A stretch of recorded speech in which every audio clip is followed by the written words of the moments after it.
اعوذ باللہ من الشیطان الرجیم بسم اللہ الرحمن الرحیم۔ السلام علیکم ورحمۃ اللہ وبرکاتہ۔ داستان ایمان فروشوں کی قسط نمبر 35 کے ساتھ آپ لوگوں کی خدمت میں حاضر ہوں، لہٰذا ویڈیو کو لائک کر دینا پلیز مہربانی۔ صبح طلوع ہوئی تو حدید بے ہوشی کی حالت میں تھا اور اپنے آپ کو ہوش میں رکھنے کی سر توڑ کوشش کر رہا تھا۔ اس کا خون رک گیا تھا لیکن زیادہ تر خون بہہ جانے سے اس کا جسم بے جان ہو گیا تھا۔ لڑکی نے اسے چھوٹے سے لخرستان میں اتارا، اسے پانی پلایا، گھوڑوں کے ساتھ کچھ کھانے کی چیزیں بندھی ہوئی تھیں وہ حدید کو کھلائیں۔ اس سے اس کا دماغ صاف ہونے لگا۔ اسے پہلا خیال یہ آیا کہ وہ اس لڑکی کا محافظ تھا، اب اس کا قیدی ہے۔ لڑکی نے اسے لٹایا۔ وہ رات بھر گھوڑے پر سوار رہے تھے۔ کچھ دیر کے آرام سے حدید کا جسم ٹھکانے آ گیا۔ اس نے لڑکی سے کہا، شوبک دور نہیں، شاید ایک دن کی مسافت ہے۔ تم ایک گھوڑا لو اور اسے بھگاتی لے جاؤ، جلد پہنچ جاؤ گی، میں واپس چلا جاؤں گا۔ تم زندہ واپس نہیں پہنچ سکو گے۔ لڑکی نے کہا، اگر یہیں سے واپس جانا ہے تو مجھے ساتھ لے چلو۔ تم نے مجھے اکیلا نہیں چھوڑا، میں تمہیں اکیلا نہیں چھوڑوں گی۔ میں مرد ہوں، حدید نے کہا، میرا دل نہیں مان رہا کہ ایک لڑکی نے میری حفاظت کرے۔ اس سے بہتر ہے کہ میں مر جاؤں۔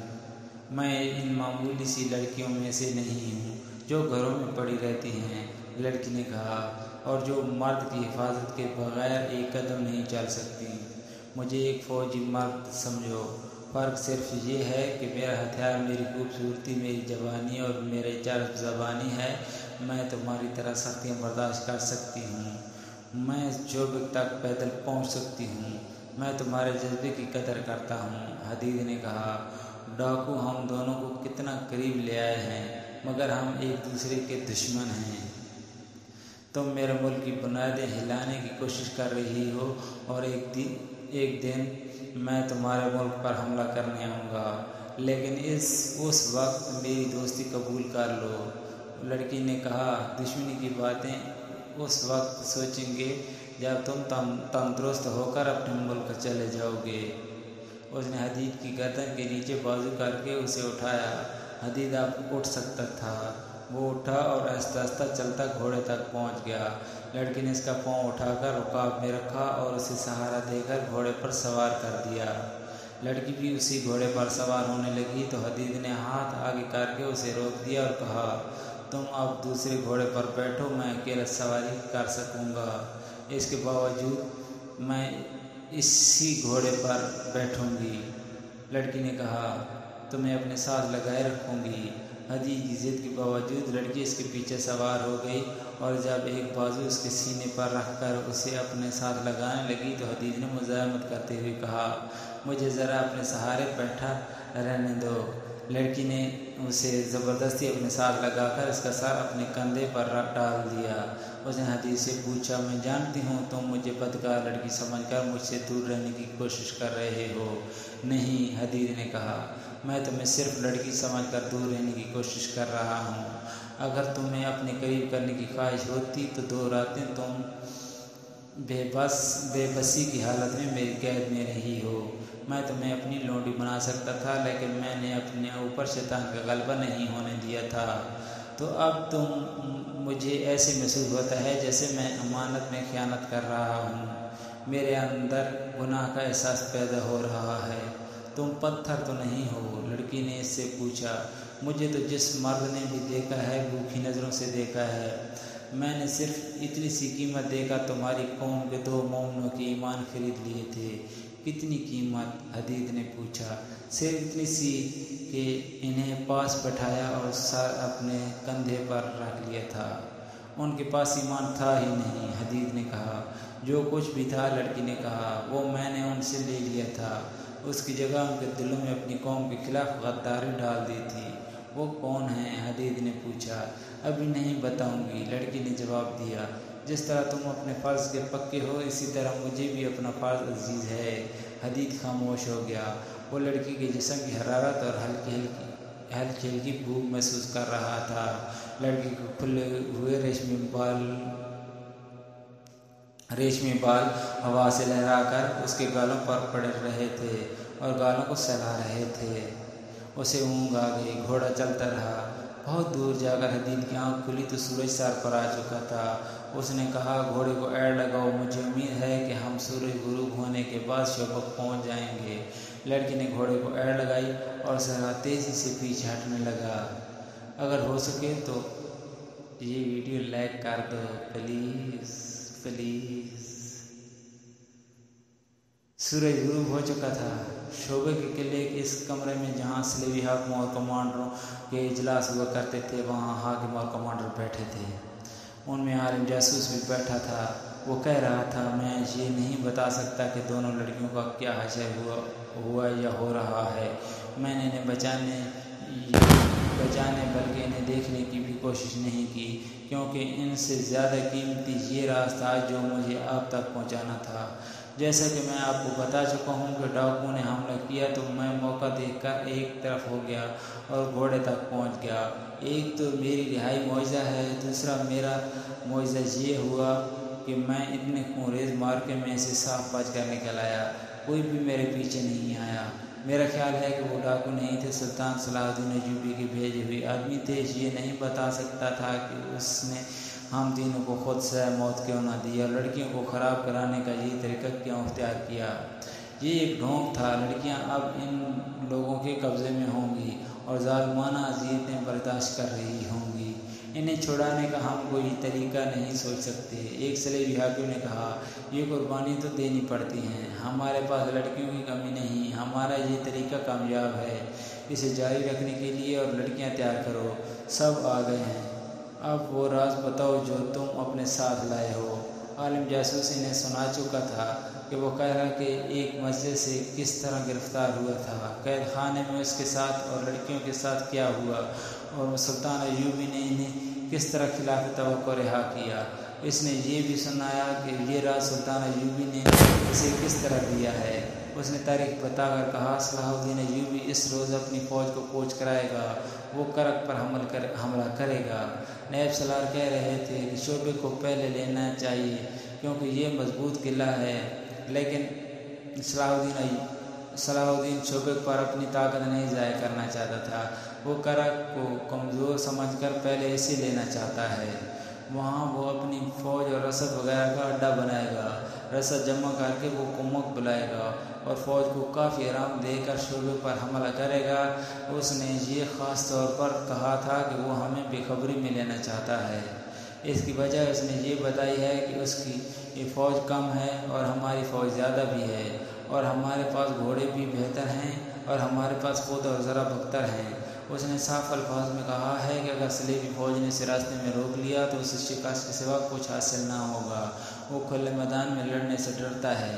عالم جاسوس نے وہ تمام باتیں بتائیں جو اس نے سلطان ایوبی کی زبان سے سنی تھیں۔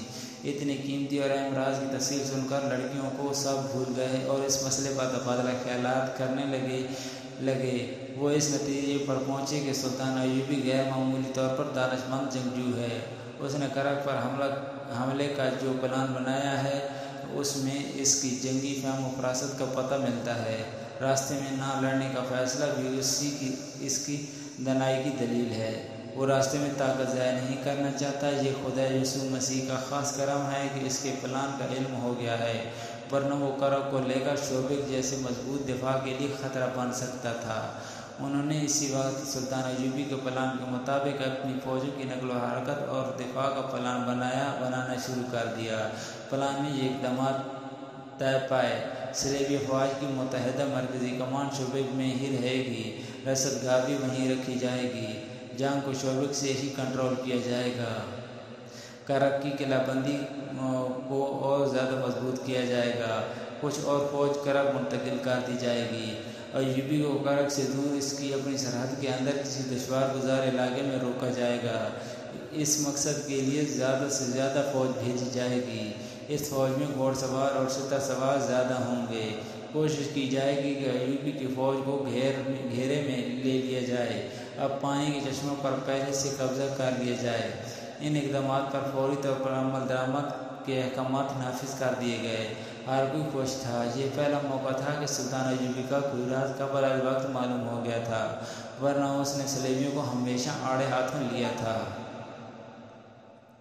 اس پر حیرت کا بھی اظہار کیا گیا کہ سلطان ایوب جیسے آدمی سے یہ لغزش سرزد ہوئی کہ ان جاسوسوں کو دوسرے کمرے میں بیٹھا کر جنہیں وہ رہا کرنے کا فیصلہ کر چکا تھا ایسی نازک باتیں بلند آواز سے کیں جو اسے شکست فاش سے دوچار کر سکتی تھیں۔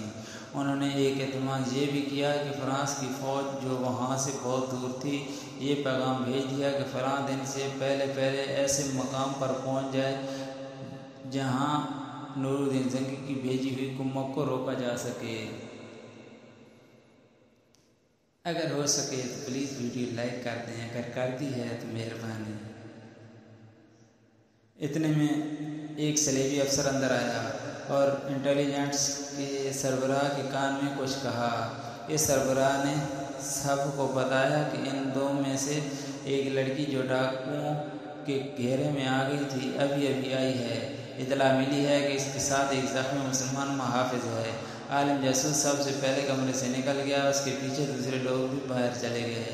حدید کو لڑکی نے برآمدے میں لٹا دیا اور خود اس کے پاس بیٹھی تھی۔ گھوڑے کی اتنی لمبی سواری اور تیز رفتاری نے حدید کے زخم کھول دیے تھے۔ اس کا خون جو صبح بند ہو گیا تھا پھر بہنے لگا تھا اور اس پر غشی طاری ہوئی جا رہی تھی۔ صلیبی کمانڈروں نے حدید کی طرف کوئی توجہ نہ دی کیونکہ انہیں بتایا گیا تھا کہ ڈاکوؤں کا حملہ ایک ڈھونگ تھا۔ انہوں نے لڑکی کو ہاتھوں ہاتھ لیا اور اسے اندر چلنے کو کہا۔ وہ بڑی قیمتی لڑکی تھی لیکن اس نے اس وقت تک اندر جانے کا ارادہ ملتوی کر دیا جب تک حدید کی مرہم پٹی نہیں ہو جاتی۔ انٹیلیجنس کا سربراہ ہرمن نام کا جرمن تھا۔ اس نے لڑکی کو پرے لے جا کر کہا، کس سانپ کے بچے کی تم مرہم پٹی کرانا چاہتی ہو؟ یہ تو تمہاری قسمت اچھی تھی کہ بچ کر آ گئی ہو، ورنہ درندے تمہیں ان وحشیوں کے حوالے کرنا چاہتے تھے جو ڈاکو بن کر آئے تھے۔ یہ جھوٹ ہے، لڑکی نے جھنجھلا کر کہا۔ پہلے ہمیں بھی یہی شک تھا لیکن اس شخص نے میرے سارے شکوک رفع کر دیے ہیں۔ اس نے 2 ڈاکوؤں کو ہلاک کر کے مجھے بچایا ہے۔ اس نے ہرمن کو سارا واقعہ سنا دیا اور یہ بھی بتایا کہ یہ شخص اسے بار بار کہتا تھا کہ مجھے یہیں مرنے دو اور تم چلی جاؤ۔ صلیبیوں کے دلوں میں مسلمانوں کے خلاف نفرت اتنی گہری اتری ہوئی تھی کہ اتنے زیادہ افسروں میں سے کسی ایک نے بھی نہیں کہا کہ اس زخمی کی مرہم پٹی کرو۔ عالم جاسوس تک اس کی طرف توجہ نہ دی۔ لڑکی ان کے ساتھ اندر نہیں جا رہی تھی۔ آخر کسی نے کہا کہ زخمی کو کمرے میں لے چلو اور فوراً مرہم پٹی کرو۔ اسے اٹھوا کر لے گئے اور لڑکی اپنے افسروں کے ساتھ چلی گئی۔ اسے کہا گیا کہ وہ بیان کرے کہ کس طرح زندہ بچی ہے۔ اس نے پوری تفصیل سے سنا دیا۔ اس دوران اس کے وہیں کھانا اور شراب آ گئی۔ اس نے کہا، اگر زخمی کو کھانا کھلایا جا چکا ہے تو میں کھاؤں گی، میں ذرا اسے دیکھ آؤں۔ وہ جانے کے لیے اٹھی۔ ٹھہرو روزینہ، ہرمن نے اسے بڑے رعب سے کہا، تم دوسری بار صلیب کی فوج کے احکامات کی خلاف ورزی کر رہی ہو۔ پہلے تمہیں اندر چلنے کو کہا گیا تو تم نے یہ کہہ کر انکار کر دیا کہ پہلے زخمی کو اٹھاؤ۔ اب تم بلا اجازت اور بدتمیزی سے باہر جا رہی ہو۔ یہ سب صلیبی فوج کے اعلیٰ حکام ہیں اور یہاں 2 صلیبی حکمران بھی بیٹھے ہیں۔ جانتی ہو اس حکم عدولی اور بدتمیزی کی سزا کیا ہے؟ 10 سال سزا قید۔ اور جب تم یہ حکم عدولی دشمن کے ایک معمولی سے عہدیدار کی خاطر کر رہی ہو تو تمہیں سزائے موت بھی دی جا سکتی ہے۔ کیا صلیبی حکمران اور کمانڈر اس انسان کو اس کا صلہ نہیں دیں گے کہ اس نے ان کی ایک تجربہ کار جاسوس کی اپنی جان خطرے میں ڈال کر بچائی ہے؟ لڑکی نے کہا، میں جانتی ہوں کہ وہ میرے دشمن کی فوج کا عہدیدار ہے لیکن میں اسے دشمن اس وقت کہوں گی جب وہ اپنی فوج میں واپس چلا جائے گا۔ دشمن ہر حال میں اور ہر جگہ دشمن ہے، ایک صلیبی کمانڈر نے چلا کر کہا۔ فلسطین میں ہم نے کتنے مسلمانوں کو زندہ رہنے دیا ہے، اس کی نسل ہم کیوں ختم کر رہے ہیں؟ اس لیے کہ وہ ہمارے دشمن ہیں، بلکہ اس لیے کہ وہ ہمارے مذہب کے دشمن ہیں۔ دنیا پر صرف صلیب کی حکمرانی ہوگی۔ ایک زخمی مسلمان ہمارے لیے کوئی حیثیت نہیں رکھتا۔ بیٹھ جاؤ۔ لڑکی بیٹھ گئی۔ اس کی آنکھوں میں آنسو آ گئے۔ اگلی صبح سے شعبے میں ایک نئی سرگرمی شروع ہو گئی۔ یہ فوجی نوعیت کی سرگرمی تھی۔ شعبے کے شہر کے لوگ اس سرگرمی سے بے نیاز اپنے کام کاج میں مصروف ہوتے جا رہے تھے۔ قلعے سے فوج نکل رہی تھی، سامان بھی ادھر ادھر ہک کیا جا رہا تھا۔ باہر سے آنے والی فوج کی عارضی خیمہ گاہ کے لیے جگہ خالی کی جا رہی تھی۔ رسد اکٹھی کرنے کے لیے اونٹوں کی قطاریں آ رہی تھیں۔ فوجی ہیڈ کوارٹر میں بھی بھاگ دوڑ تھی۔ یہ ساری تیاری صلاح الدین ایوبی کا حملہ روکنے کے لیے کی جا رہی تھی اور ان احکامات پر عمل درآمد شروع ہو گیا تھا جو گزشتہ رات کے پلان کے مطابق لیے گئے تھے۔ ہر ایک افسر اسی افراتفری میں مصروف تھا۔ چند ایک بڑے افسر کرک روانہ ہو گئے تھے۔ صرف ایک لڑکی تھی جو اس سرگرمی اور بھاگ دوڑ سے لاتعلق تھی۔ یہ وہی لڑکی تھی جو زخمی حدید کو لائی تھی۔ اس کے افسر نے اسے لوزینہ کے نام سے پکارا تھا۔ رات اسے کانفرنس کے کمرے میں آدھی رات کے بعد فراغت ملی تھی۔ وہ جاسوسی کے خصوصی شعبے سے تعلق رکھتی تھی، اس لیے کانفرنس میں اس کی ضرورت تھی۔ اس سے کہا کہ ان افراد کو متعلق رپورٹس لینی تھیں جن کے پاس وہ جاتی رہی تھی۔ آدھی رات کے بعد نیند اور گھوڑ سواری کی تھکن نے اسے نڈھال کر دیا تھا۔ کانفرنس کے بعد ایک افسر نے اسے کہا تھا، اسے ڈاکٹر کے حوالے کر دیا گیا ہے، تمہیں اس کی اتنی زیادہ پریشانی نہیں ہونی چاہیے۔ تمہاری ڈیوٹی ایسی ہے جس میں ایسے جذبات کامیاب نہیں ہونے دیا کرتے۔ اور اس کے اپنے شعبے کے بڑے افسر ہرمن نے اسے کہا تھا، اگر آج رات میں نہ ہوتا تو نارڈ اور گے آف لوزینان جیسے بادشاہ کسی کو بخشا نہیں کرتے، تمہیں قید میں ڈال دیتے۔ تمہارے محافظ کا انتظام کر دیا گیا ہے اور تمہارے لیے یہ حکم ہے کہ اس سے تم نہیں ملو گی۔ کیوں؟ لوزینہ نے کہا، کیا میں اس کا شکریہ بھی ادا نہ کر سکوں گی؟ نہیں، ہرمن نے کہا، کیونکہ وہ دشمن کا فوجی ہے۔ تم اپنا شعبہ جانتی ہو کیا ہے۔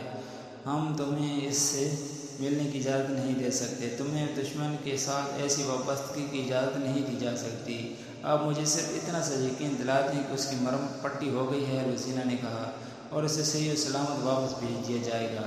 لوزینہ، ہرمن نے جھنجھلا کر کہا، میں تمہیں یقین دلاتا ہوں کہ تمہاری یہ خواہش پوری کر دی جائے گی۔ اور سنو، تم بڑی مشکل اور خطرناک مشن سے واپس آئی ہو اور تمہارا سفر زیادہ خطرناک تھا۔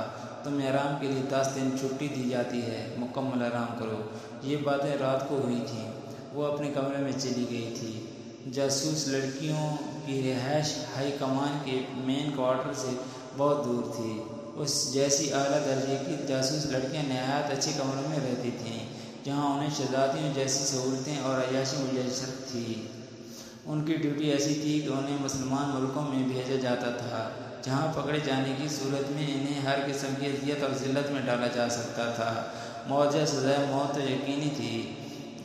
ایسی ڈیوٹی کا تقاضا تھا کہ ان لڑکیوں کو دنیا کی ہر آسائش مہیا کی جائے۔ لوزینہ کمرے میں جاتے ہی سو گئی تھی۔ دوسرے دن اس کا جسم ٹوٹ رہا تھا۔ وہ اٹھنا نہیں چاہتی تھی، لیکن وہ اٹھی اور ناشتہ کر کے باہر نکل گئی۔ اس کے ساتھ والے کمرے میں لڑکیاں آ گئیں۔ وہ اس سے قاہرہ کی باتیں سننا چاہتی تھیں۔ اس نے بہت ہی مختصر سی بات سنا کر انہیں ٹال دیا اور ہسپتال کی طرف چل پڑی۔ اگر ہو سکے تو یہ ویڈیو لائک کر دو۔ وہ تھوڑی ہی دور گئی تھی کہ اس کی ایک ساتھی لڑکی جو اس کی ہمراہ سہیلی تھی پیچھے سے جا ملی اور پوچھا، لوزینہ کہاں جا رہی ہو اور تم پریشان ہو؟ یہ تھکن کا اثر ہے یا کوئی خاص واقعہ ہو گیا ہے؟ تمہیں چھٹی نہیں ملی؟ چھٹی مل گئی ہے، اس نے جواب دیا۔ ایک خاص واقعہ ہو گیا ہے جس نے مجھے پریشان کر دیا ہے۔ وہ سہیلی کو ساتھ لیے ایک درخت کے نیچے جا بیٹھی اور اسے تمام واقعہ سنا دیا۔ اسے اپنے افسر نے جو دھمکیاں دی تھیں وہ بھی سنائیں اور اس نے کہا، میں حدید سے ملنا چاہتی ہوں۔ مجھے ڈر ہے کہ اس کی مرہم پٹی نہیں ہوئی اور شہر سے نکال دیا گیا ہے یا اسے مرنے کے لیے کسی کوٹری میں بند کر دیا گیا ہے۔ تم نے بتایا ہے کہ تمہیں اس سے ملنے سے منع کر دیا گیا ہے۔ سہیلی نے اسے مشورہ دیا، یہ خطرہ مول نہ لو۔ تم اگر پکڑی گئی تو جانتی ہو کیا سزا ہے۔ اس شخص کے لیے میں سزائے موت بھی قبول کر لوں گی۔ لوزینہ نے کہا، میں تمہیں سنا چکی ہوں کہ اس نے میری خاطر اپنی جان خطرے میں ڈالی ہے۔ میری جان کو تو کوئی خطرہ نہ تھا۔ ڈاکو مجھے لے بھی جاتے تو چند دن مجھے خراب کر کسی امیر کبیر کے ہاتھ فروخت کر دیتے۔ عدید میرے اس انجام سے آگاہ تھا، اس نے میری عزت کی خاطر اپنی جان کی بازی لگا دی تھی۔ ڈاکو نے کہا بھی تھا کہ لڑکیاں ہمیں دے دو اور چلے جاؤ۔ وہ یہ بھی جانتا تھا کہ میں پاک باز لڑکی نہیں، مگر اس نے مجھے امانت سمجھا۔ تم اس کے لیے جذباتی ہو گئی ہو۔ ہاں، لوزینہ نے جواب دیا، میں جذبات کا اظہار ہرمن کے آگے نہیں کر سکتی تھی، اپنا دل تمہارے آگے رکھ سکتی ہوں۔ تم میری سہیلی عورت کا دل رکھتی ہو۔ ہماری زندگی کیا ہے؟ ہم ایک خوبصورت خنجر اور میٹھا زہر ہیں۔ ہمارا جسم مرد کی تفریح اور فریب کے لیے استعمال ہوتا ہے۔ میں نے یہ باتیں پہلے کبھی نہیں سوچی تھیں، اپنے وجود کو جذبات سے خالی سمجھا تھا، مگر اس آدمی کے جسم کو میں نے اپنے جسم کے ساتھ لگایا تو میرے وجود میں وہ سارے جذبات بیدار ہو گئے جو میں یہ سمجھتی تھی مجھ میں نہیں ہیں۔ میں ایک ہی بار ماں، بہن، بیٹی اور کسی کو چاہنے والی لڑکی بن گئی۔ یہ شاید اس کا اثر تھا کہ اپنے آپ کو میں بادشاہوں کے دلوں پر حکمرانی کرنے والی شہزادی سمجھتی تھی۔ کہانی ابھی جاری ہے۔ اگلی قسط کے لیے چینل سبسکرائب کر لیں اور گھنٹی کا بٹن دبا دیں تاکہ بر وقت اگلی قسط آپ تک پہنچ سکے۔ جزاک اللہ، خدا حافظ۔